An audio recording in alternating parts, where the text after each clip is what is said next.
காலம் வேகமாய் ஓடுதே, கருத்தில்லாமல் வாழ்ந்தே, கண்ணும் கருத்துமாய் வாழ்ந்திட உதவி செய்யும் தேவா, எனக்கு உணர்வு தாரும் தேவா. உதவி செய்யும் தேவா, எனக்கு உணர்வு தாரும் தேவா. காலம் வேகமாய் ஓடுதே,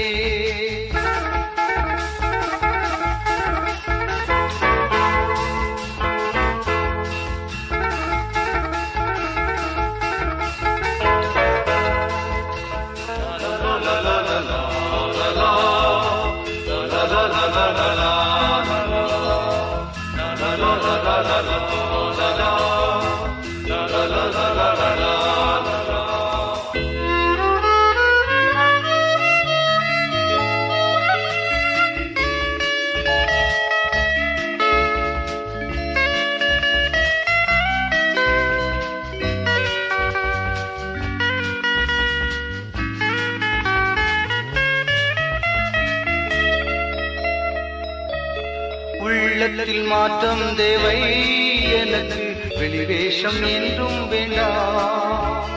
உள்ளத்தில் மாற்றம் தேவை, எனக்கு வெளிவேஷம் என்றும் வேண்டாம். மறுரூப வாழ்வை தந்து என்னை உணவானாய் மாற்றிவிடும். மறுரூப வாழ்வை தந்து என்னை உணவானாய் மாற்றிவிடும். காலம் வேகமாய் ஓடுதே,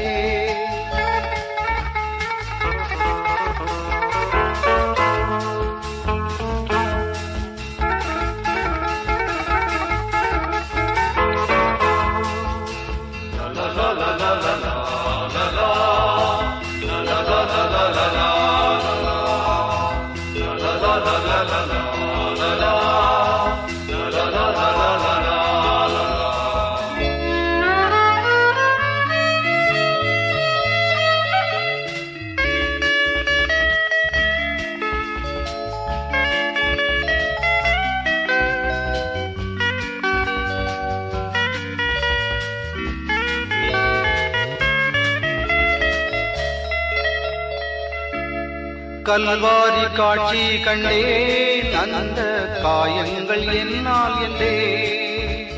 கல்வாரி காட்சி கண்டேன், அந்த காயங்கள் என்னால் என்றே.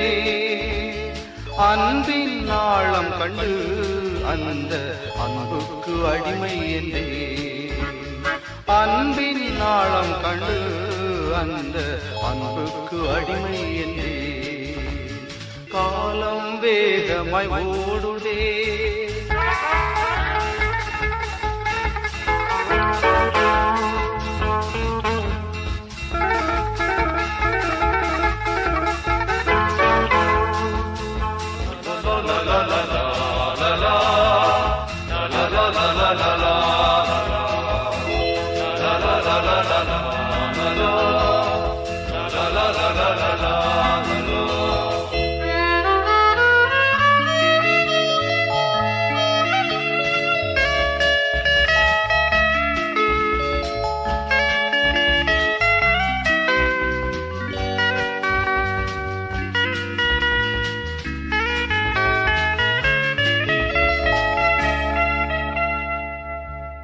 கண்ணீருடன் ஜெபிக்க எனக்கு ஜெபத்தின் ஆவி தாரும். கண்ணீருடன் ஜெபிக்க எனக்கு ஜெபத்தின் ஆவி தாரும். கிருபையின் காலம் இப்போதும் இயேசுவே அருள் கூர்ந்து எம்மை எழுப்பும். கிருபையின் காலம் இப்போதும் இயேசுவே அருள் கூர்ந்து எம்மை எழுப்பும். காலம் வேகமாய் ஓடுதே, கருத்தில்லாமல் வாழ்கின்றே, கண்ணும் கருத்துமாய் வாழ்ந்திட உதவி செய்யும் தேவா, எனக்கு உணர்வு தாரும் தேவா. உதவி செய்யும் தேவா, எனக்கு உணர்வு தாரும் தேவா. காலம் வேகமாய் ஓடுதே. நற்செய்தி பணிகளை திருமறையின் வாயிலாக சிந்தித்து வருகிறோம். நற்செய்தி பணி சிந்தனைகள் என்கிற தலைப்பில் சுவிசேஷ பணிக்கான வெகு அத்தியாவசிய அடிப்படைகளை வேதவசனத்தில் அடிக்கோடு காட்டி தியானிக்கும் இந்த திருமறை தியானத்திற்காக உங்களை இன்னொரு முறை சந்திப்பதில் பேர் உவகை கொள்ளுகிறோம். ஆண்டவரின் திருத்திட்டத்தில் இன்றைக்கு ஆதியாகமத்தின் புத்தகம் 11வது அதிகாரத்தில் நம்முடைய சிந்தனையை தர வேண்டும் என்று அழைக்கிறேன். பாபேல் என்கிற ஒரு கோபுரமும் நகரமும் அங்கு உருவாகிறது. அங்கிருந்து ஆண்டவர் அவருடைய திருத்திட்டமாகிய நான் உன்னை ஆசீர்வதிப்பேன், நீ ஆசீர்வாதமாய் இருப்பாய் என்கிற அந்த திட்டத்திற்காக புதிய எருசலேமாகிய புதிய வானம் புதிய பூமி என்கிற அந்த தரிசன காட்சிக்காக இவர்களை கையாளுகின்ற ஒரு ஆச்சரியமான விருதத்தை குறித்து இன்றைக்கு தியானிப்பதற்காக வந்திருக்கிறோம். பூமி எங்கும் 11ஆம் அதிகாரம் 1ஆம் வசனம். ஒரே பாஷையும் ஒரே விதமான பேச்சும் இருந்தது. நல்ல காரியங்கள் நடந்து கொண்டு இருக்கிறது. கடவுளின் திருத்திட்டத்தில் அவருடைய ஆசி பெற்ற இனமாய் வருத்திக்க பண்ணி ஆசீர்வதிக்கப்பட்டு பூமி எங்கும் வாழ அழைப்பு பெற்று வளர்ந்து பெருகி திரட்சியான வளர்ந்து பெருகி பெரும் கூட்டமான இந்த மக்களினம் ஒரு குறிப்பிட்ட எல்லையில நின்று நாம வாழ்றது நல்லா இருக்க, நல்ல பேச்சா இருக்க, நல்லா ஒருவரோடு ஒருவர் காரியங்களை செய்கிறோமே, செங்கலை சுடுவோம், கல்லுக்கு பதிலாக செங்கலையும் சாந்துக்கு பதிலாக நிலக்கீலையும் வைத்துக் கொள்வோம், ஒன்றாய் இருப்போம், நம்மை யாரும் அசைக்க முடியாத அளவிற்கு நாம் சிதறி போக கூடாத அளவிற்கு ஒரு நகரமாக்குவோம், அந்த நகரத்திலிருந்து வானத்தை அளவும் சிகரத்தை ஒரு கோபுரத்தை கட்டுவோம். அதன் மூலமாய் 11 அதிகாரம் 3ஆம் வசனம் கூறுகிறது, நமக்கு பேர் உண்டாக பண்ணுவோம் என்று தங்களை கங்கணம் கட்டி கொண்டார்கள். பழைய தமிழ்ல பேசுகிறேன். தங்களை ஒன்றுபடுத்திக் கொண்டார்கள், ஓர் அணியில் ஈர்த்தார்கள்.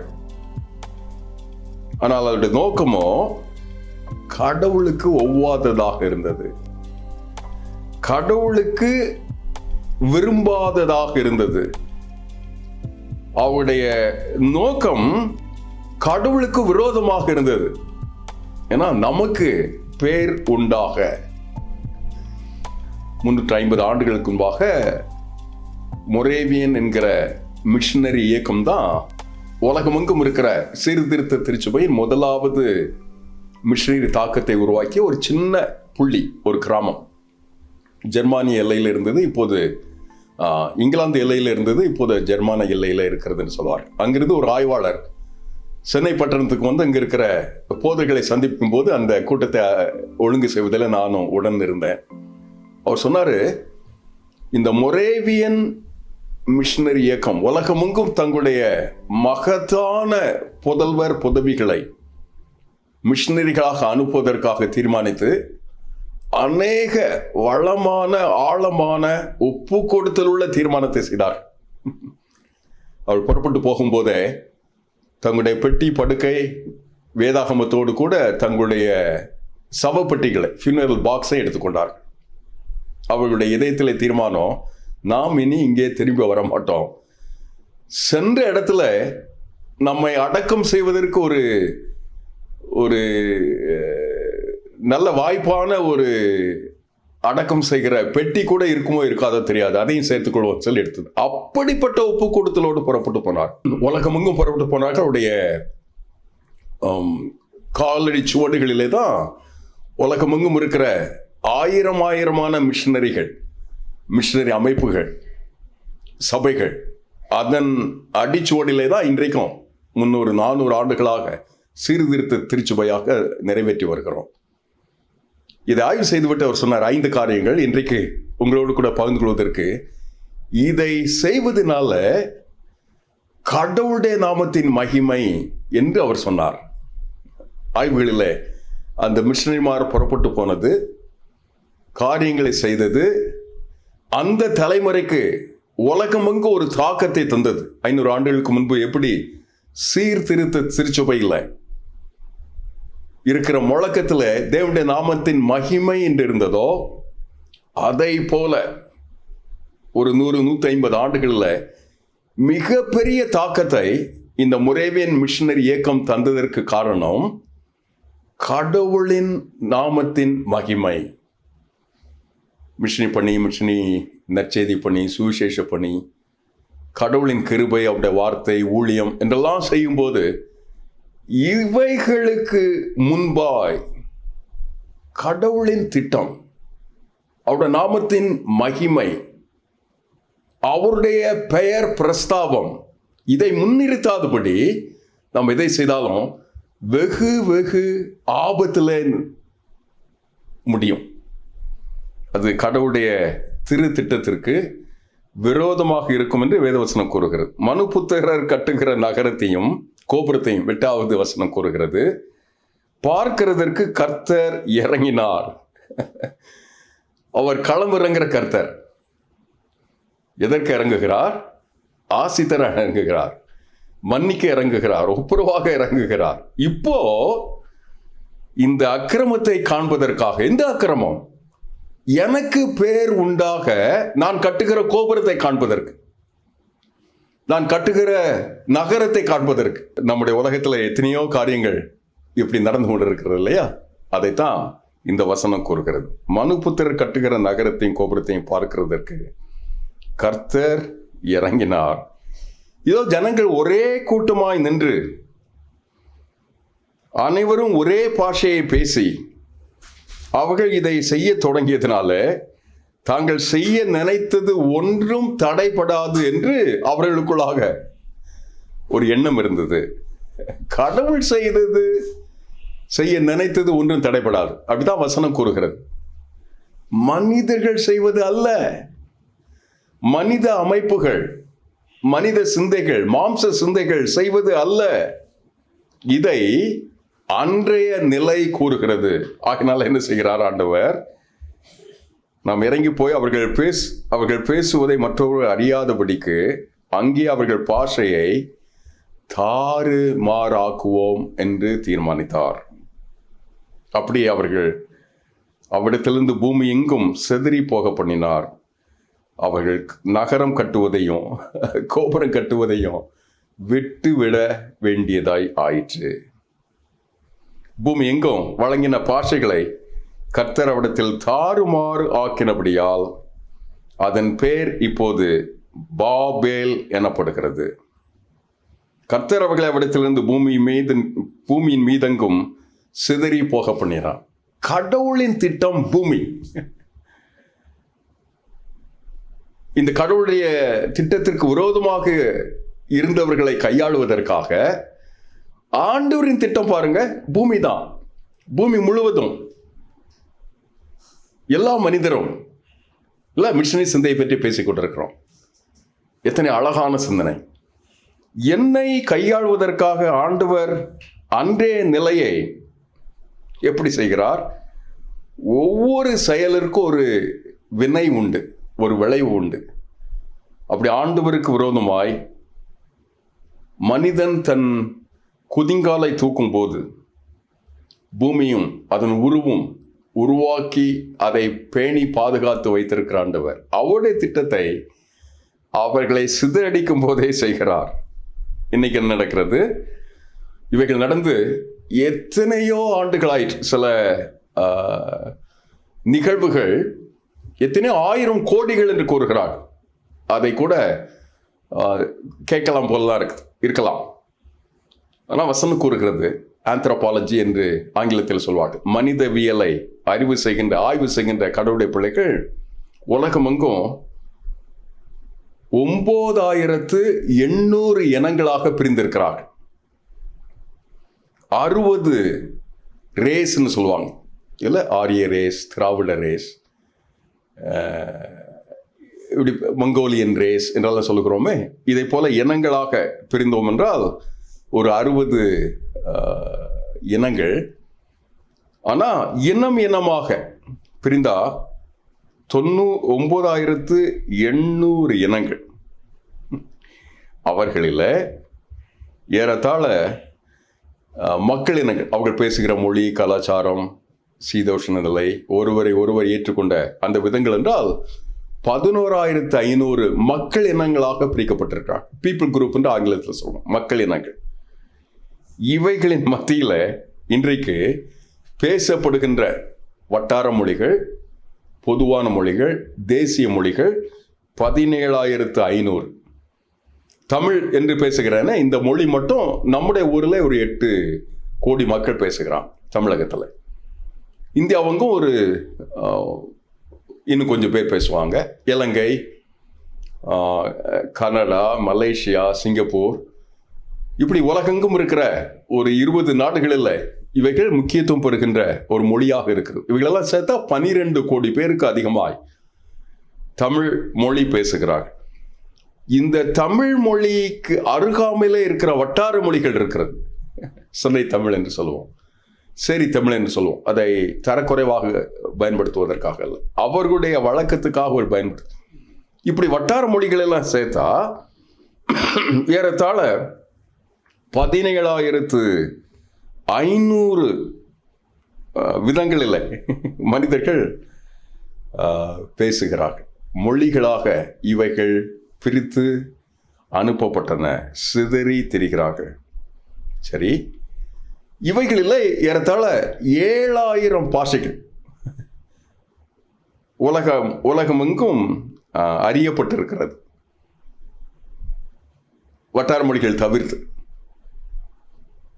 இவைகள் உலக அளவில் உள்ள அறியப்பட்ட அங்கீகரிக்கப்பட்ட நாடுகளாக 195 நாடுகளும், அங்கீகரிக்கப்படாம தாங்களே ஒரு நாடு என்று அறிவிக்கப்படுகின்ற எல்லையில 256 நாடுகளும் இருக்கின்றன.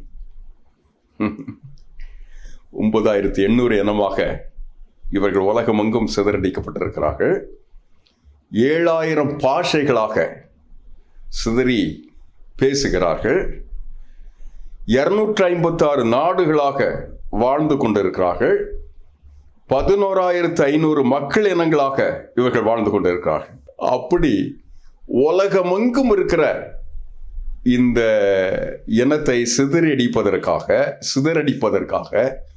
கர்த்தர் இறங்கி இன்றைய நிலையில அன்றைய நிலையை கட்டளையிட்டார். அதன் விளைவாய் இப்போ நாம என்ன செய்யணும் என்று நம்மை இந்த வசனம் கேட்கிறது. பூமியின் மீதெங்கும் சிதறி போக பண்ணியிருக்கிற இவர்களை கொண்டு ஆண்டவர் உலகெங்கையும் ஆசீர்வதிப்பதற்காக வைத்திருந்தார். அந்த திட்டத்தை மீட்பு, தனி மனித மீட்பு, பாவ மன்னிப்பு, ரட்சிப்பு, மனம் திரும்புதல், ஒப்புரவாகுதல். தனி மனிதனாகிய நான் என்னை படைத்த ஆண்டவரிடத்தில் நான் திரும்பும் போது அவரிடத்தில் ரட்சிப்பை பெறுகிறேன், மீட்பை பெறுகிறேன். அவர் என் தெய்வம், என் மீறுதலை, என் அக்கிரமத்தை, கடவுளுக்கு விரோதமான என்னுடைய எண்ணத்தை அவர் பார்த்து நான் அறிக்கையிட அவர் மன்னிக்கிறார், ஒப்புரவாகிறார். அந்த ஒப்புரவாகுதலை இணைந்து செய்யும்போது விசுவாச சபையாக மாறுகிறேன், சங்கங்களாக, இயக்கங்களாக மாறுகிறோம். அப்படி சேரும்போது ஆண்டவருடைய திருத்திட்டம் இதற்கு பின்பு ஒரு அழகான திட்டத்தை வைக்கிறார். ஒரு கடவுளுடைய மனிதனை அழைக்கிறார், அவனை என் குடும்பத்தோடு கூட ஆசீர்வதிக்கிறார், ஒரு இனத்தை தேர்ந்தெடுக்கிறார். உன்னை ஆசீர்வதிப்பேன், உன் இனத்தை ஆசீர்வதிப்பேன் சொல்றாரு. உன் இனத்தின் மூலமா ஒரு சந்ததியை உருவாக்குவேன் என்று சொல்லுகிறார். இதை பின்வரும் தியானங்களிலே பார்ப்போம். ஆனா இந்த திட்டத்தில் ஆண்டவர் செய்த ஒரு அழகான ஒரு விதம் புதிய எருசலேமுக்கு சகல ஜாதிகளும் சகல கோத்திரத்தாரும் சகல பாஷைக்காரரும் எண்ணி முடியாத ஜனங்களாய், எண்ணிக்கைக்கு அடங்காத ஜனங்களாய் கூடி வந்து இந்த ஆண்டவரை எருசலேம் வீதியில குருத்தோலையை பிடித்தவர்களாய், வெள்ளையங்கி தரித்தவர்களாய், அவருடைய இரத்தத்தில் தங்களை தோய்த்து வெளுத்தவர்களாய், மீட்பின் அருளை பெற்றுக்கொண்ட இனமாய் அவருடைய சன்னிதானத்தில் வரப்போகிறார் என்கிற காட்சியை திவ்யவாசனாகிய யோவான் வெளிப்படுத்தின விசேஷத்திலே நமக்கு கற்றுத்தருகிறார். இந்த நோக்கை மனதிலே கொண்டு கர்த்தர் அவர்களை உலகெங்கும் சிதறடிக்கிறார்.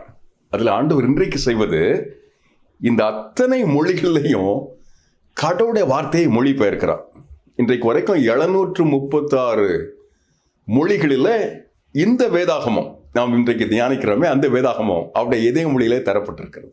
இதை போல வேறொரு புத்தகம் மொழியாக்கம் உலகத்தில் உருவாக்கப்பட்டதில்லை. 1658 புதிய ஏற்பாடு மொழிகள் உருவாகி இருக்கின்றன. புதிய ஏற்பாடு வெளிவந்த மொழிகள் 1658. அது தவிர்த்து ஒரு சின்ன சுவிசேஷ பிரதியோ அல்லாவிட்டால் ஒரு கைப்பிரதியோ மக்களுக்கு புரிகின்ற அவருடைய இதய மொழியில 1264 மொழிகளில் இவைகள் வேதாகமத்தின் ஒரு சின்ன பகுதியாக அவர்களுக்கு தரப்பட்டிருக்கிறது. இத்தனை அழகான ஒரு திட்டத்தை ஆண்டுடைய பிள்ளைகள் செய்கிறார்கள். என்னோடு கூட ஒரு 20 தம்பதியர் இந்த வேதத்தை மொழிபெயர்க்கும் பணியில தங்களை ஒப்புக் கொடுத்தார்கள். 10 முதல் 15 ஆண்டுகள் காடுகளுக்குள்ளாக நின்று அவர்கள் பேசுகின்ற பேச்சை, ஒலியை கேட்டு அதற்கு ஒரு எழுத்து வடிவம் தந்து, அந்த எழுத்துக்கு அகராதி தந்து, இலக்கணம் தந்து, வாக்கியம் தந்து, அவர்களுக்கு டிக்ஷனரி உருவாக்கி வேதாகமத்தை தந்து, பிறகு வேதாகமத்தை கற்றுக் கொடுப்பதற்கு பாடநூல்களை உருவாக்கி, இந்த அடல்ட் லிட்ரஸின்னு சொல்லுவோமே, மூத்தவர்கள் முதியவர்கள் எளிமையாக கற்றுக்கொள்ள, அப்படிப்பட்ட மிகப்பெரிய தேவையினை மகத்தான ஒப்பு கொடுத்தலோடு கூட திரைமறைவில் காடுகளுக்குள்ள இந்த மக்களோடு மக்களாக நின்று பணி செய்தார். அப்படி நூற்றுக்கணக்கான தம்பதியர் இந்தியாவில் வாழ்ந்து கொண்டிருக்கிறார். எத்தனை அழகான ஒரு காட்சி. நாங்கள் ஒரு 38 ஆண்டுகளுக்கு பிறகு என்னுடைய கல்லூரி நண்பர்களாக மாம்பலம் என்கிற ஒரு ஒய்யாரமான ஒரு பகுதியில் வகுப்பு தோழர்களாக ஒருவரோடு சந்தித்தோம். ஏய், நீ என்னப்பா பண்ற என்று அவர் என்னுடைய வகுப்பு தோழன் கேட்டார். அவர்கிட்ட சொன்னேன், நான் ஒரு போதகராக இருக்கிறேன்னு சொன்னேன். அப்படின்னா ஒரு ஐயங்கார் பிராமண பிஸ்னஸ் மேன், அவருடைய மனைவி மகளோடு நின்று கொண்டு இருக்கிறான்னு சொன்னேன். நான் ஒரு சாமியார் ஆயிட்டேன்ப்பான்னு சொன்னேன். அட பாவமே. நான் சொன்னேன், நீ நினைக்கிற மாதிரி பாவமாக பார்க்குற சாமியார் இல்லை, நான் என்ன செய்கிறேன்னு சொல்லிட்டு நான் நிறைய பணிகளை செய்கிறேன். நம்முடைய வகுப்பை முடித்து விட்டு அடுத்த நாள் வந்து இணைந்தேன். இப்போது 40 ஆண்டுகளுக்கு மேலாக இந்த காடுகளுக்குள்ளே மலைகளுக்குள்ளே எப்படி ஜீகன் பால்க் என்கிற ஒரு இளைஞன் ஜெர்மானிய தேசத்தை விட்டு நம்முடைய தேசத்துக்கு வந்து தமிழ் மொழியை ஓலை சுவடுகள் நின்று அச்சு பிரதியாக்கி புத்தகத்தை தந்து தமிழுக்கு இத்தனை அங்கீகாரம் தந்து ஏற்றம் தந்தாரோ, அதே போல ஒரு 20 மொழிகளில் நம்முடைய நாட்டிலே படிக்கிற, வாசிக்கிற, பழக்கமாக இருக்கிற அந்த